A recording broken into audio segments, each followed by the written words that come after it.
Hello everybody, Glitch Ripper here. I'm back for another mob battle science episode, because I have been trying the different iterative versions of the Warden as they've been developing it, and things kind of change back and forth with it. Actually, this could be very interesting, because they've changed the Warden's special attack so that now it has less of a cooldown, but it deals less damage at a time.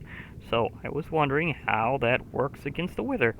And if it no longer goes in the Warden's favor, how many will it take to take down the Wither? Because we know the Wither is a fighting machine, and we know the Warden is, so how will things match up now that the way that it's been handled is been changed?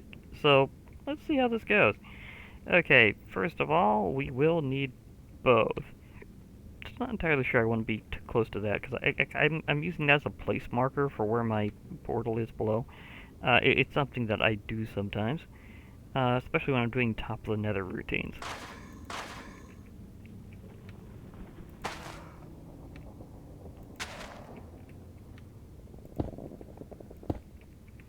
Now, the Warden will quickly notice that there's a Wither forming around here.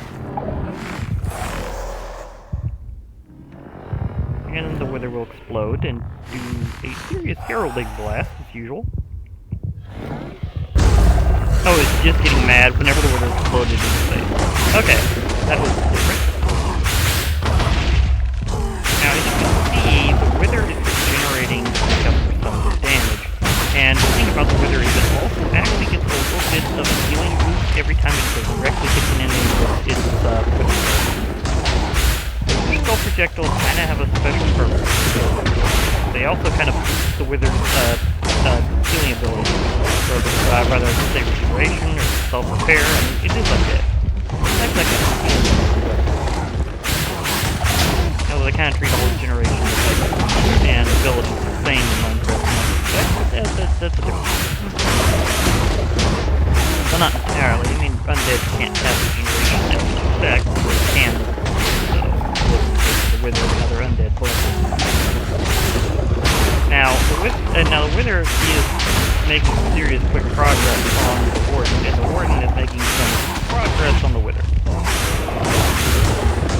But as you can see, again, the healing does kind of go shoving things back a bit.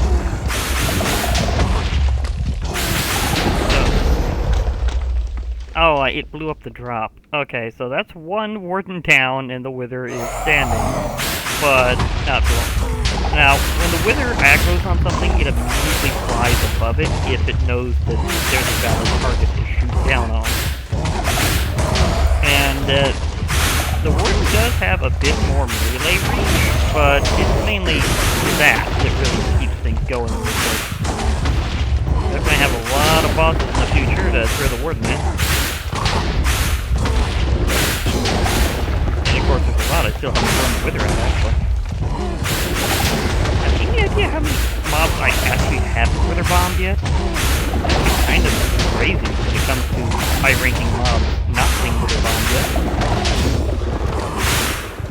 Now, if the Wither gets down to half, things are going to go a lot faster, because the Warden still has a humongous melee blow. So this is the second Warden. If it can get the Wither down to half, then it can start hitting it for its humongous melee threat. But will it be able to do so by the time that it is slain? So this is our second Warden. That really puts things in perspective, and this is on the same Wither. Admittedly, a Wither would totally set off a cascade of Wardens in the deep dark because of all the vibrations it can make from all these explosions. Assuming that it will get start coming up with anything that upsets the skull shriekers. You again blew up the drop. I know it has one now. It has a skull catalyst. Well, anyhow, third Warden. This is successful. If Wardens were being spawned as quickly as they can be. Well, actually, this is a little faster than it would actually be in game. You know, I might want to do a test that way. Just have, skull streaks. have a wither just going around and seeing will it set off the warden and have it come out. This is another interesting test. Is can skull shriekers actually work against mobs? Now there's the whole thing about world placement. Compared to the ones you might have in your inventory, but codes and creative may make things happen. For spectator mode. Oh, setting off a wither in a deep dark city could be interesting. Okay, now it's going down. They got it. You got it. Aha! It pooped. Oh, he's still withered though. Well, this be a tie. And do you have much left after that?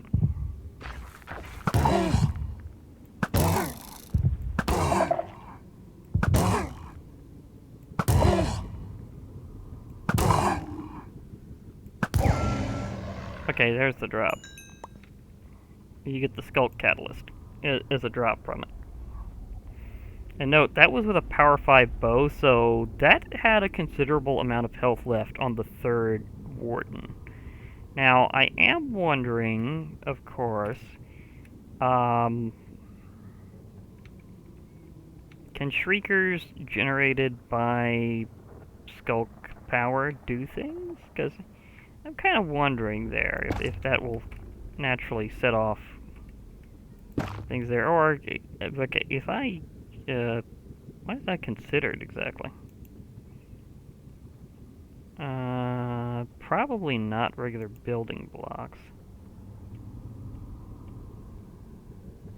Not skull. I am in fact curious what section is found. There's the sensor, but of course the catalyst will generate sensors as well, periodically. Is this a miscellaneous block? Did they put it with miscellaneous stuff? I mean, it's certainly not transportation. There's no way. But, you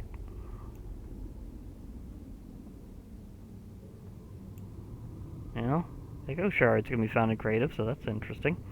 But, not what I'm looking for.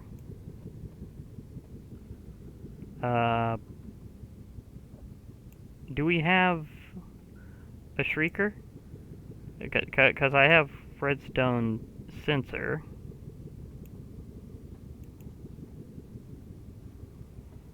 Curious now about the Shrieker. It's in with it is in fact in decorative blocks. Okay. Now, is this one that I can? Okay, let me just experiment here in a very interesting way. Can I?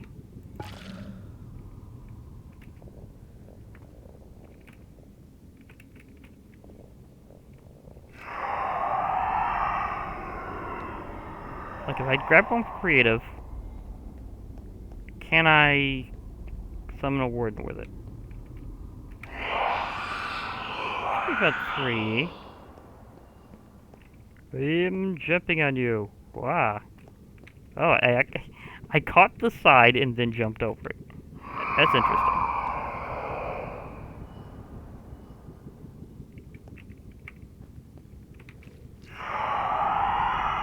Nope, you gotta use the code if you're gonna get the special one, I guess. Either that or it just won't form on bedrock, but I don't think that's technically accurate, so...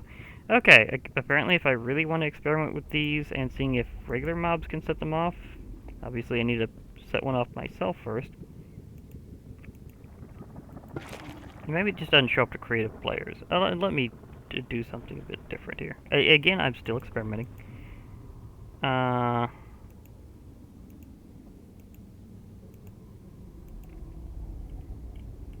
A roving Iron Golem would totally be something to set these off.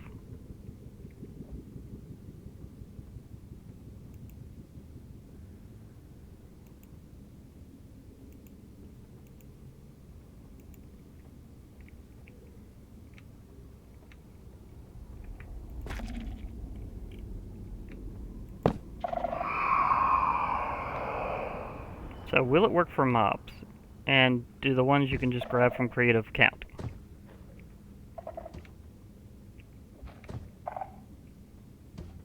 There's a slight cooldown in between.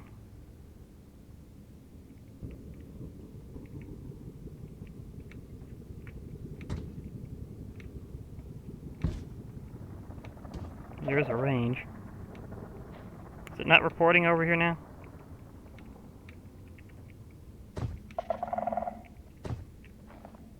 I'm wondering if that's a bug or not. Or maybe it's, I realized it wasn't a player. I mean, can I do this indirectly this way?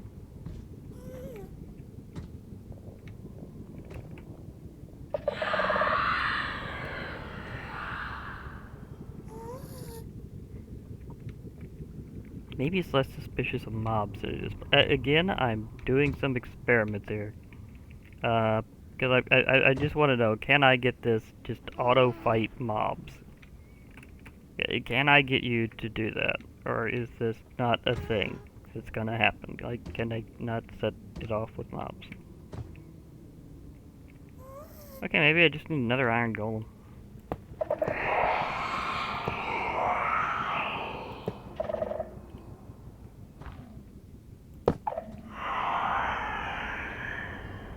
Nope. Okay, anyone you place from creative just doesn't make wardens. Okay, that's gotta be it because they're not coming in. Well, I just need to make them the old-fashioned way then, apparently. Which is, of course, just toss it in with the spawn egg and see how things work. Because we know golems get whacked very quickly by wardens. It's kind of apparent. Oh, because I hit sneak next to it. And you know they're gonna charge it. I also know from my earlier experiment that if you were to use an iron golem as a shield and go for it, there's a way. If you just have a boatload of iron and an iron golem, you can totally beat a warden. You just gotta keep feeding it the iron while you're sneaking behind it and letting it do all the work. I'd say a good stack or two probably do it. Just being sure. Now, iron golems do a lot of damage, but I don't think it was those two iron golems nearly as thorough as the wither. Yeah, they didn't deal nearly as much damage as the wither did, even won that third ward. Okay, so in trying to find out if you can get mobs to set off an eternal warden summoning, where they just keep showing up and whacking everything, you probably need to find it either A, naturally generated, which is one thing that they were mentioning, it being a thing, or with the like a code that gives it the information that says it has that new little data that it needs to summon a warden. So this has been a little bit of experimentation on my part here. And it looks like things are going to be interesting for that. Now, I may show off the Warden versus the Ender Dragon in the near future, because that's definitely going to be a thing, because they have said that now they've fixed it, where the blast can now affect the Ender Dragon. I'm not sure just how much. I mean, the Ender Dragon has a lot of special defensive abilities as well, so that could make things a little iffy. But just in case I can, in fact, do it, I do have a little something set up in advance for that, and that's I have, in fact, well, placed an Ender portal. So if I were to spawn in an Ender Dragon through the ritual, then we'll see how things go that time. But for now, this is what I'm wondering how that villager got here in the first place. Did he show up on the other side of the Nether and then go through the portal into the overworld and then walk his way to the end? That is a well-traveled villager. Do you know how rare it is that villagers show up on the Nether side of a Nether portal? It's very rare, but it's a noted thing that happens. Kind of like zombie pig or Ziglins showing up on the overworld side of another portal. You get uh, certificates on the other. So uh, that one just made the wildest dimensional travel of any villager, I do believe. Well, he has gone to village where no villager has villaged before. Anyhow, now that we see that the Wither is now able to take down more than one Warden because of like the combat changes to the Warden, that's very interesting. Because before the like whenever it was like the more powerful but slower version, it seems the Wither couldn't fully keep up with it. It would eventually be taken out by the Warden, but then the Warden would have barely anything left, and that was just one-on-one. Now it takes like 3 Wardens overall to take down a Wither, so that's kind of crazy. So remember, this is basically V3 of the Warden, so I mean, it may be. This also goes with my point that just because something's good at taking down players doesn't mean that they do the same in mob battles. So, yeah, case in point here.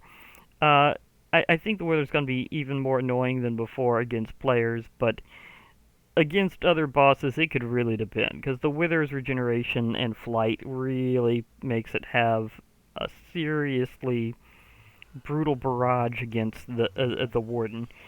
So they may have changed it, but I'd call this a side grade because some creatures will be able to take on the Warden easier now, some maybe a bit worse, but because now it also is considered magic damage, so anything with magic resistance is going to have an interesting time. Uh, and meanwhile, players are going to have to deal with the fact that it cuts through armor now because it's a magic effect. So yeah, well, not just armor, but shields. So, yeah. So, they've changed up the Warden, but the big thing is now the Wither can take it down before it really, uh, before it goes the other way, like it was before. So, that's been an interesting change. Anyhow, this has been an interesting little mob battle science thing, because I was exploring this aspect of it. And I will be logging off for now. Hope to hear from you all later. And bye for now, everybody. And remember, there will be more mob battles.